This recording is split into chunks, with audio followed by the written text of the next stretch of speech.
লখিমপুৰ জিলাৰ চাউলধোৱা আৰক্ষী চকীৰ বৰ্বৰতা। বিভিন্ন সময়ত আৰক্ষীৰ বিৰুদ্ধে সাধাৰণ জনতাক হাৰাশাস্তি কৰি থকাৰ অভিযোগৰ সমান্তৰালভাৱে আজি আবেলি পুনৰ লখিমপুৰ জিলাৰ চাউলধোৱা আৰক্ষী চকীৰ বিৰুদ্ধে গুৰুতৰ অভিযোগ। চিলাপথাৰ অভিমুখী ট্ৰাকৰ পৰা ধন দাবীৰ অভিযোগ চাউলধোৱা আৰক্ষীৰ বিৰুদ্ধে। বিশেষভাৱে সক্ষম ট্ৰাক চালকক ধন নিদিয়াৰ বাবে গুৰুলাগুৰুলকৈ প্ৰহাৰ কৰি আৰক্ষী চকীলৈ লৈ যোৱাৰ অভিযোগ। অভিযুক্ত আৰক্ষীৰ বিৰুদ্ধে ৰাইজৰ প্ৰতিবাদ।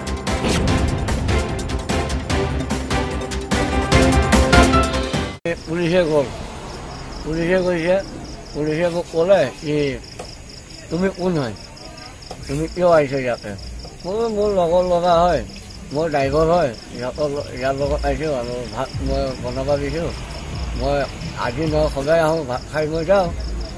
ইয়াৰ কি বুলি কয় তোৰ ক'ৰ মানুহ হয়, কি লৈ আহিছে? মই ক'লো মই আপোনাৰ কি বুলি কয় আমুল তাজা লৈ আহিছোঁ। মই ক'লো আহি পেলাই মই নাজানো, মই ইয়াতে খাব আহিছোঁ।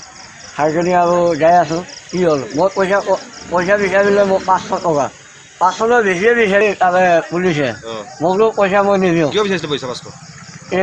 তুমি গুৱাহাটীৰ পৰা আহিছা, ইয়াতে কিয় আহিছা, এই তলত কিয় আহিছা, তোমাৰ মতলব কি আছে? মাস্ক নাই, অমুক নাই। মই বোলো মাস্ক আছে, মই ভাত খাই মই হাতো ধোৱা নাই, এবাৰ হাত ধোৱা নাই। আৰু ইয়াতে মোক উঠাই লৈ আহি ৰাস্তাত পিটিছে। তাৰমানে মই কোনো মানুহ মই পোৱা নাই। পোৱা নোহোৱাৰ পিছত মই হাৰ মানি ৰাস্তা ব্লক কৰিছোঁ।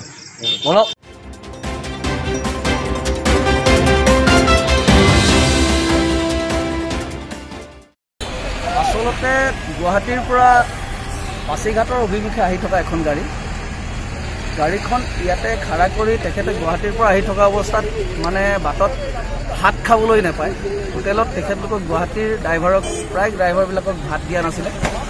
তেতিয়া তেখেতলোকে আহি পেলাই ইয়াতে লগৰে ড্ৰাইভাৰ এজন আছিলে, তেওঁ মাছ লৈ আহিছে আৰু ইয়াতে আহি পেলাই তেখেতে ভাত খাইছিলে। আৰু গাড়ীখন অলৰেডি সম্পূৰ্ণ ৰাস্তাৰ পৰা নমাই ইয়াত ধুনীয়া পাৰ্কিং কৰা জেগাৰ কাৰণে ইয়াতে ৰখাই পেলাই তেখেতে তাতে ভাত খাইছিলে। খাই থকা অৱস্থাত চাউলধোৱা আৰক্ষী চকীৰ দুজন বিষয়া আহি, প্ৰশাসনৰ দুজন বিষয়া আহি তেখেতক সেই ভাত খোৱা জেগাৰ পৰা ধৰি অনা হৈছে। তহঁতে মদ খাইছ, ভাং খাইছ আৰু অলৰেডি আমাক 500 টকা দিব লাগিব। এতিয়া অলৰেডি তেওঁ খাই বৈ ফিটিং আছিলে, আৰক্ষী বিষয়াকেইজন মদ খাই পেলাই তেওঁ ফিটিং আছিলে। আৰু থকাৰ অৱস্থাত যেতিয়া পইচা দিবলৈ অস্বীকাৰ কৰিছিলে ড্ৰাইভাৰটোৱে, তেতিয়া তেওঁক দুডাল বেট আৰু 200টা জেওৰা তেওঁৰ পিঠিত ফালি বেট ভাগি গৈছে, জেওৰা ভাগি গৈছে। আৰু তেখেতক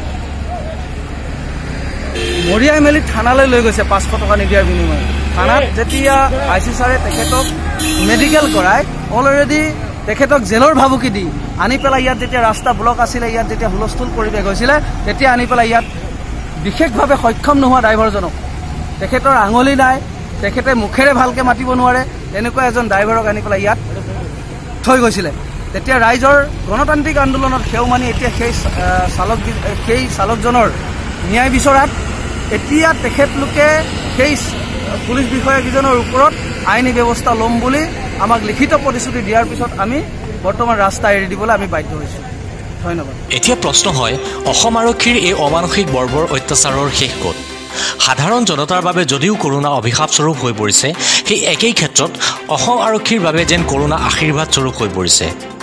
শেহতীয়া কেইটামান ঘটনাই যেন তাৰেই ইংগিত বহন কৰিছে। অসম আৰক্ষীয়ে উক্ত ঘটনাটোৰ সন্দৰ্ভত কি ব্যৱস্থা গ্ৰহণ কৰে সেয়া লক্ষণীয় হ'ব।